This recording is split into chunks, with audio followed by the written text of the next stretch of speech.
নমস্কার, আমি সমিতা শাস্ত্রী। আজকে আবার একটা নতুন তথ্য নিয়ে আপনাদের কাছে এলাম। খুবই গুরুত্বপূর্ণ তথ্য, যেটা আপনাদের দৈনন্দিন জীবনে অনেক কাজে দেবে।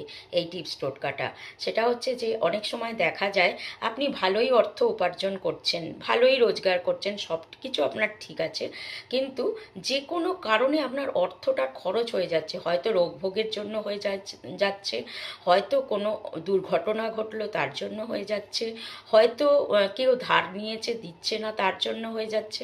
মানে কোনো না কোনো কারণে আপনার অর্থ একদম মানে খরচ হয়ে যাচ্ছে, ভীষণভাবে খরচ হয়ে যাচ্ছে। আপনি একটু অর্থ মানে জমাতে পারছেন না, উপরন্তু আপনার যেটা মাসের ইনকাম সেটার থেকেও আপনার কম হয়ে যাচ্ছে। আপনি ক্রমশ অর্থ সংকটের মধ্যে পড়ে যাচ্ছেন, খুবই কষ্টের মধ্যে রয়েছেন, কিছুতেই এর থেকে মুক্তি পাচ্ছেন না। অথচ আপনার কোনো উপায় নেই, আপনার উপার্জন কিন্তু ঠিকই আছে, কিন্তু আপনার নানা দিক থেকে নানা অঘটন দুর্ঘটনা অসুখ বিসুখে আপনার অর্থ ব্যয় হয়ে যাচ্ছে। তো সেক্ষেত্রে কি করবেন?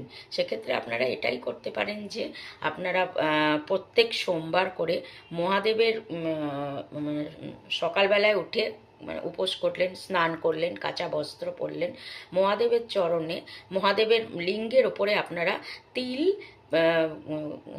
দুধ দই ঘি মধু গঙ্গা জল সঙ্গে তিল মিশিয়ে সেই মিশ্রিত জল মহাদেবের মাথার উপরে ঢালুন।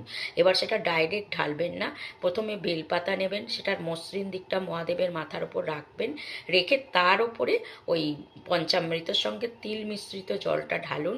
আর দেখুন আস্তে আস্তে কিন্তু আপনারা এই যে আপনার অহেতুক খরচগুলো সেগুলো কমতে থাকবে, এবং আপনি আস্তে আস্তে করে একটা ভালো স্ট্যাবলিশ জায়গায় চলে আসবেন, অর্থনৈতিক অবস্থাটা ভালোর দিকে যাবে। ভালো থাকুন, সুস্থ থাকুন।